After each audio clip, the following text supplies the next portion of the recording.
A very good evening to you and welcome to Primetime News, coming to you live and direct from the Newsfirst studio here in Colombo. I'm Stephanie Lazarus and joining me tonight is my co-anchor Chaturanga Hapwarachi. A very good evening to you. Good evening, Stephanie. Good evening to you. Let's take a look at the headlines as usual.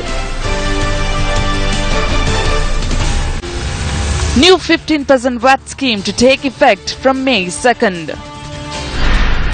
United States attentive over human rights in Sri Lanka.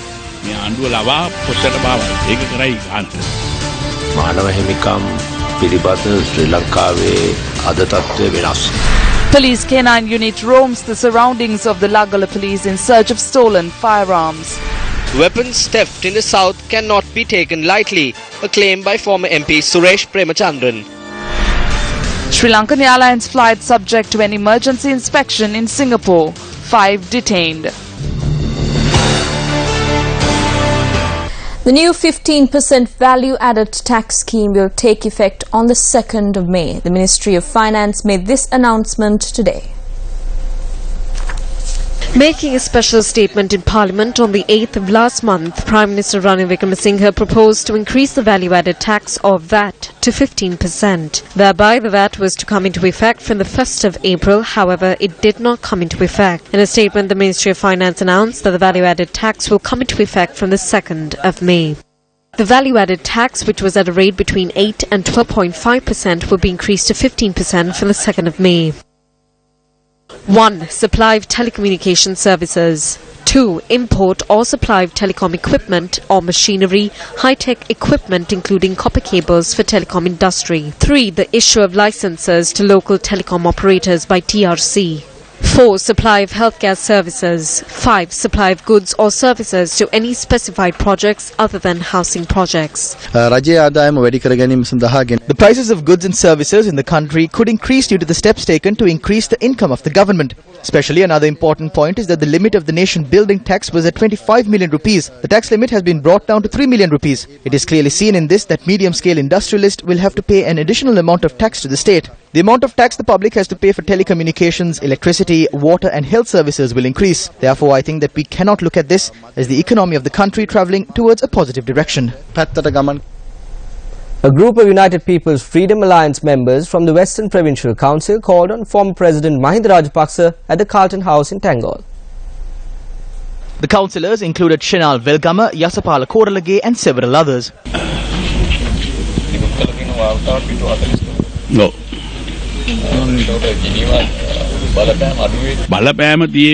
There will be an influence. It is happening to this government. This is what will happen. We have to wait and see.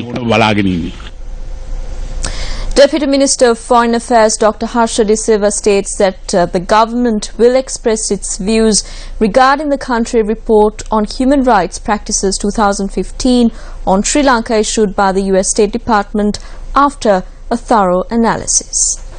The executive summary of the report lists the steps designed by the Lankan government to enhance national unity following years of civil war. It also lists a number of incidents it understands as major human rights problems that took place during the year 2015. These include harassment of civil society activists, journalists and persons viewed as sympathizers of the banned terrorist group. It also lists severe prison overcrowding and the lack of due process. The list points out that the neglect of the rights of internally displaced persons remains a problem. However, the extensive report further states that through the provisions for freedom of speech and press, independent media were generally active and expressed a wide variety of views without restriction. On the subject of corruption, the report stated that there were numerous reports of government corruption, with most cases pertaining to members of the previous Rajapaksa government for actions committed earlier. It adds that the Commission to investigate allegations of bribery or corruption was more active than in previous years in investigating complaints and taking legal action against persons accused of corruption. The report commenting on worker rights goes on to say that the law prohibits anti-union discrimination. The State Minister of Finance, speaking to journalists in Kandy today, stated that the report by the US Department of State should be studied extensively. The situation surrounding human rights in Sri Lanka has changed. We have not got the opportunity to thoroughly study the human rights report. We believe that we can reach a solution through discussions. During the past, we had the Europeans against us. No matter what has been mentioned in the report, during the recent past, as we have not experienced anything serious on the matter of democracy and human rights in Sri Lanka, we need not have any fear. We can face the situation. According to figures from Switzerland's Federal Migration Office, Swiss authorities received 146 applications from asylum seekers from Sri Lanka within the month of March. In March, the Swiss authorities had dealt with the applications of 2,702 asylum seekers, of whom 875 were rejected in accordance with the Dublin regulation, 609 were granted asylum and 559 were given provisional admission to Switzerland. The number of asylum applications filed with the Swiss government in the first quarter of 2016 dropped by 45% comparing to the last quarter of 2015. The Swiss authorities received 8,315 asylum seekers requests in the first 3 months of 2016. The Swiss authorities received 146 applications from asylum seekers from Sri Lanka for March. It also reported that from January to March this year, 463 Sri Lankans had requested for asylum, and the total number of Sri Lankans requesting for asylum in 2015 was 1,878. British Prime Minister David Cameron extended his best wishes to everyone in Britain and Sri Lanka celebrating the New Year. The British Premier's message commending the Sri Lankan communities there said that they are, quote, huge success stories and doing great things for Britain, unquote, playing an immensely positive role. Cameron also noted that he is looking forward to working with the Sri Lankan government and hopes that this New Year will bring communities closer together in helping to heal the wounds of the past. The 3 police officers who were on duty at the Laggala police station during the theft of several firearms have been interdicted. A T-56 assault rifle and 5 revolvers were stolen from the armory of the Laggala police station at around 11:30 Wednesday night. The investigations were handed over to the Criminal Investigations Department and detectives visited the Laggala police station today.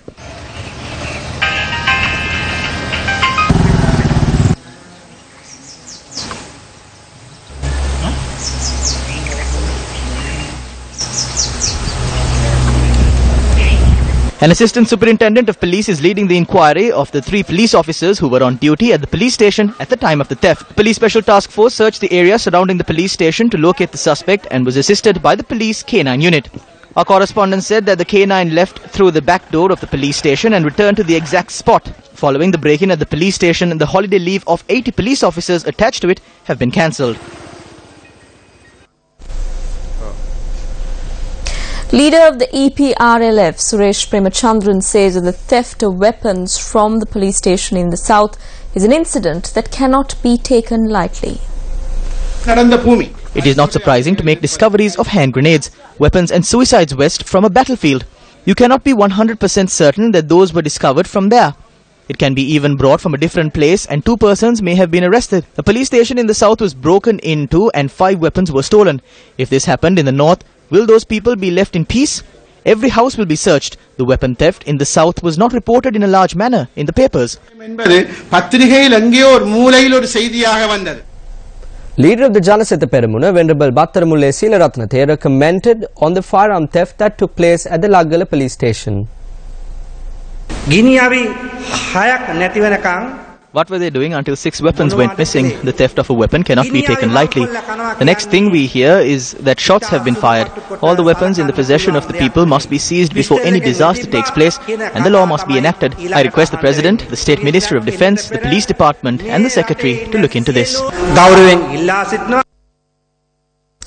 The inactive third generator of the Norichole power plant is expected to be restored by tomorrow. The third generator of the Norichole power plant was shut down following a leak reported in one of its boilers on the 11th. A group of officials from the Atomic Energy Authority visited the location to test the machine subsequent to the maintenance, and they are still engaging in testing. The ministry hopes to bring the generator back to normal by tomorrow. This is the 25th instance since 2011 that the Norichole power plant has stalled. The power plant stalled on 4 separate occasions during the past 4 months. Still on local news, locals in Muttur demonstrated against the proposed Sampur coal-powered power plant today. Locals from the Thakwar Nagar, Bihiriya Nagar and Hype Nagar fishing villages took part in the demonstration in Muttur. They noted that the proposed coal power plant poses a direct impact to their lives and professions. Opposition leader R. Sambandhan made a statement on this matter yesterday. He said that only 7 families will be affected. Therefore, are the people in Sampur who voted for him traitors? The distance between Sampur and Muttur is 7 kilometers. And why are these politicians failing to accept that coal is posing a direct impact on the lives of the people here?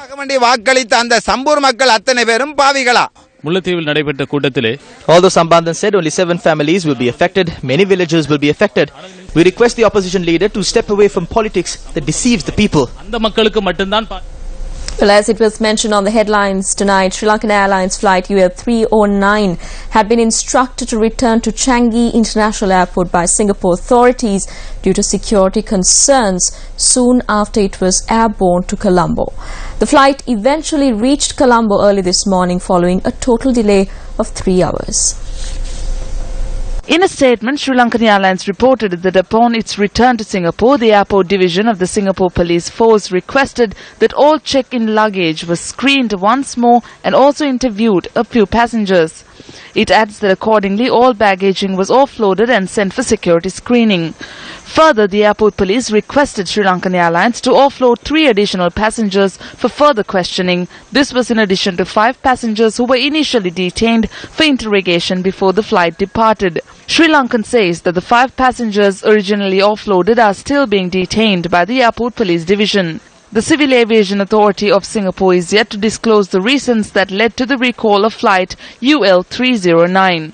However, Sri Lankan Airlines is in the process of requesting for a comprehensive report, as ideally all necessary inspections should be completed by airport authorities prior to releasing an aircraft for departure.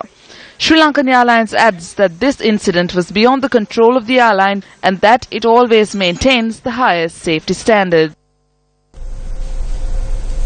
India has suspended the passport of billionaire Vijay Mallya, who is in the United Kingdom at a time when banks are struggling to recover nearly $1 billion owed by his Kingfisher Airlines. Mallya has defied several requests asking him to return to Mumbai for interrogation. Now, his lawyers have said that he is making himself available in video conferences to banks and therefore his presence in India is not necessary. A group of 18 banks, most of them state-run in India, have turned down 2 offers by Mallya to pay off their loans in installments. Mallya's passport has been suspended because he has stopped cooperating with investigators, said sources in the Enforcement Directorate, which wants to question him about money laundering in a 900 crore loan from IDBI, a state-run bank. Mallya, once called the king of good times for his extravagant lifestyle, set up Kingfisher Airlines in 2003. After collecting huge financial losses, it stopped functioning in 2012. Former employees are still owed wages.